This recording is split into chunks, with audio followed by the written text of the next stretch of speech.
Bom, pessoal, vamos iniciar agora o que interessa, que é potencial elétrico. Bom, o potencial elétrico, gente, ele é uma outra forma da gente caracterizar um campo elétrico.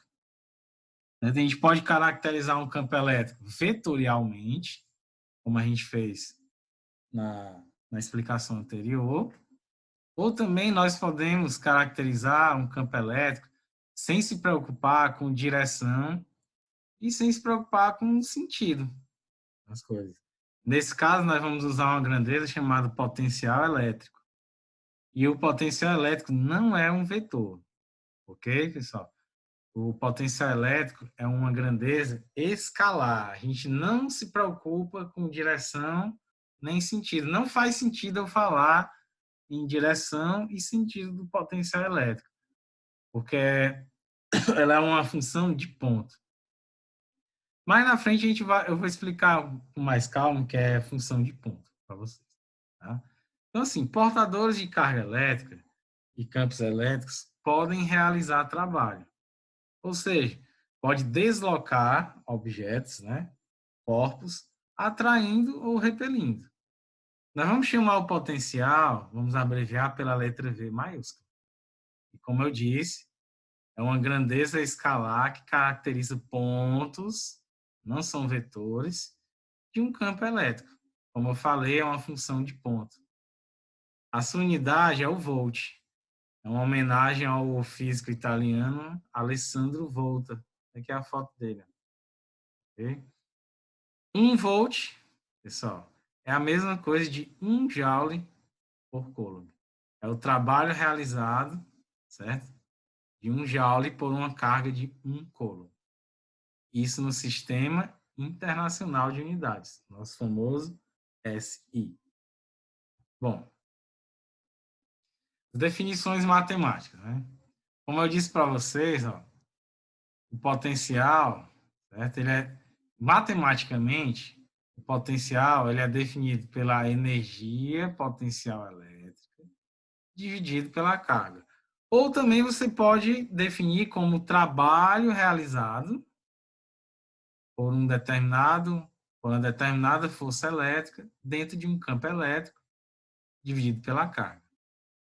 Você pode até comparar com o campo gravitacional. Muitas coisas a gente pode comparar entre o campo elétrico e o campo gravitacional.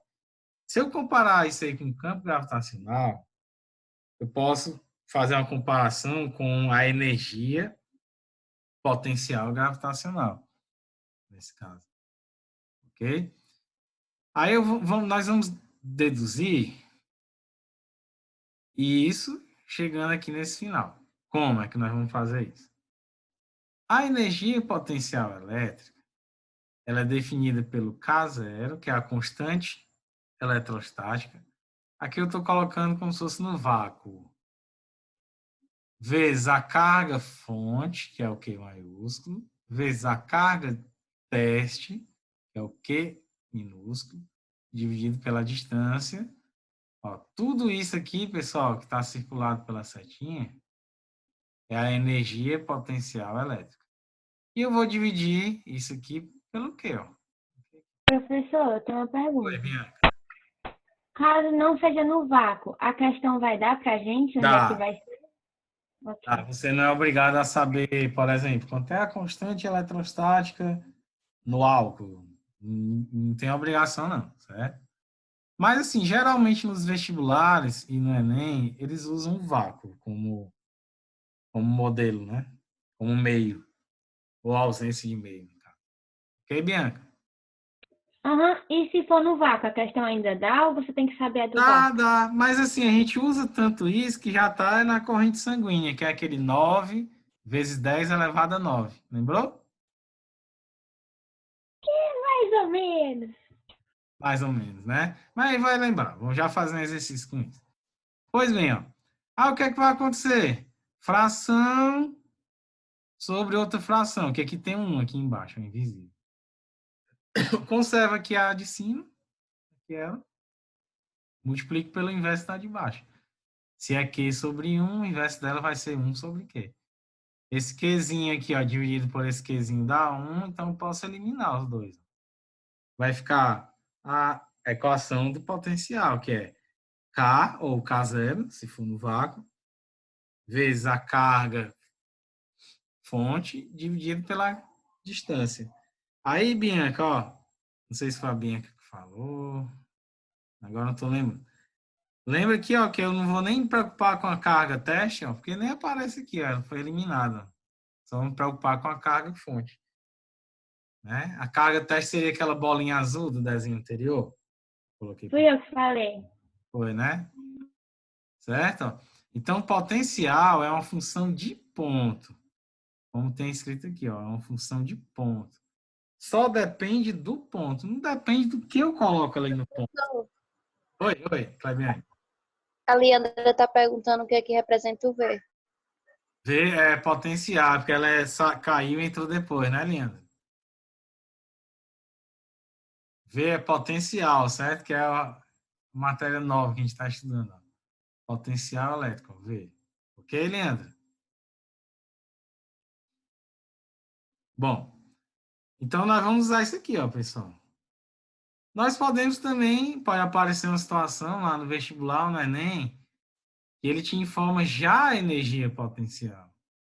Aí você divide ela pela carga. Pronto, está resolvido. Mas pode ser que ele te diga a carga fonte e a distância, que é o mais comum. Aí você vai usar essa equação aqui.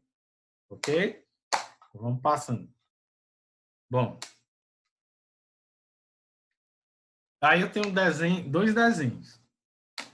Duas representações. Uma com o campo elétrico radial, esse desenho da esquerda aqui, ó. Linhas radiais, linhas que têm a direção do raio. Linhas radiais. Certo? Linhas radiais.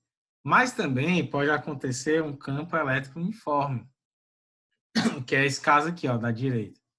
Que é quando eu pego duas placas, geralmente placas metálicas, paralelas, ó, essa placa. Oi, Leandra.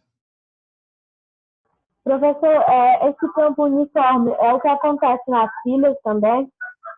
Tu pode repetir que o áudio ficou... Isso no campo uniforme é o mesmo que acontece nas filhas? Sim, sim. É onde eu quero chegar na próxima aula. Viu? É isso mesmo, viu, Leandro? Show. Isso aqui é o princípio básico de uma pilha. O primeiro cara que criou a pilha foi esse aqui, ó. Alessandro Volta. Que é a pilha de volta. Certo? Bom. Certo, tio. E outra coisa, aí, só o que vai atrair é os prótons que vão ser atraídos pelos elétrons e o contrário não acontece porque eu estou vendo que as linhas estão indo só numa... É porque eu só desenhei o com próton, né? Mas você poderia desenhar com elétron também, viu? Não, ali no campo uniforme, é porque só tem um sentido de reta. Aí eu queria saber se acontece também ao contrário. Ah, tá. Vamos analisar. Mais duas pessoas aí têm dúvida. Não sei quem é, não, mas pode falar. Professor, não entendi esse negócio de campo radial e campo uniforme. Tá. Ó, campo radial é quando essas linhas aqui, ó, certo? Elas têm a direção do raio na circunferência. Por isso que é radial o nome. Entendeu, Gabriel? Entendi essa parte. Beleza? Aí aqui, ó, é uma coisa nova que a gente não viu ainda, não. Estou apresentando agora para você. No cursinho, eu acho que vocês já devem ter visto isso. Que é o campo elétrico provocado por duas placas paralelas. Certo? Ó, uma placa carregada positivamente e uma placa carregada negativamente. Nesse espaço aqui, ó, entre as duas placas, vai ter um campo elétrico, que a gente chama de campo elétrico uniforme. Ok, Gabriel? Certo. Ok? Legal.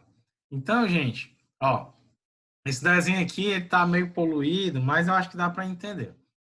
As linhas de campo, elas são paralelas, ó, essas vermelhas aqui, ó, são paralelas, ó, certo?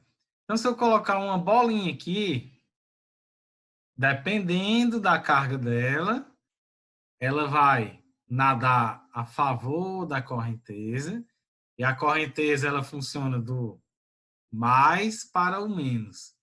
E tem sentido mesmo ter isso, ó, porque qual é a tendência das cargas positivas? Atrair ou repelir? Repelir. Repelir. Já as negativas atraem. Então você junta a fome com a vontade de comer, ó. Um quer repelir e outro quer atrair. Ô, beleza, né? Aí ficam essas linhas vermelhas aqui, que são as linhas que não são radiais, ó. Elas não têm forma, elas não têm a direção do raio de uma circunferência. Professor, então não vai existir essa de tipo ir negativo para positivo, né? Só positivo para negativo. É, a correnteza, a Ah, tendência, né? Mas, por exemplo, Olinda, se eu colocar uma bolinha carregada negativamente, ela não vai querer ir para o negativo, né? Porque negativo não se atrai, se repele. Então ela vai tio, e o nadar. que... Oi. Terminar, eu pergunto depois. Tá. Entendeu? Então, se eu colocar um elétron aqui, ó, ele não vai querer obedecer essa correnteza, não. Pode ser que ele não tenha força suficiente para vencer a correnteza, né? Ele vai nadar para cá, mas a correnteza vai acabar empurrando ele para cá, certo? Para a direita. Ok? E essas figuras aqui, ó, pontilhadas, essas linhas aqui pontilhadas, ó, elas são as superfícies equipotenciais desse campo elétrico aqui. Nesse campo elétrico radial, as superfícies equipotenciais são circunferências, ó, circunferências azuis. Em todos os pontos dessa circunferência, o potencial é o mesmo, é igual. Se eu mudar de circunferência, ó, em todos os pontos dessa circunferência, os potenciais são iguais. Ok, pessoal? Beleza? Tio, a minha outra Juliana, dúvida é o que vai definir a característica dessa molécula, né? Essa palavra que você usou, essa carga. o que vai definir o quê? A característica da carga, se ela vai ser positiva, se ela vai ser negativa, o valor dela. Certo. Ó, no campo uniforme, por exemplo, numa pilha, sempre vai ter uma placa positiva e uma negativa. E aqui no meio vai ter um material, certo? Geralmente é uma solução, né? Uma solução química. E se você... A Carol perguntou se as duas placas podem ser positivas ao mesmo tempo. Não, viu, Carol? Não vai funcionar se tu colocar duas placas com o mesmo sinal. Porque vai causar até uma confusão, ó. Uma vai repelir e a outra também. Como é que não vai funcionar, né? O campo elétrico uniforme aqui. Ok, Carol? Beleza. Então, gente, essa é a diferença básica entre um campo uniforme e um campo radial. Oi, Gabriel. Não, o senhor falou que eu ia perguntar. Qual era a diferença de um programa? Ah, beleza. Show de bola. Então, Professor, tem uma pergunta. oi, Bianca, pode perguntar. Em vestibulares, principalmente o Enem, qual desses dois tipos de campo cai com mais frequência? Ou não tem diferença? Cai os dois, viu, Bianca? Os dois? Cai os dois, viu?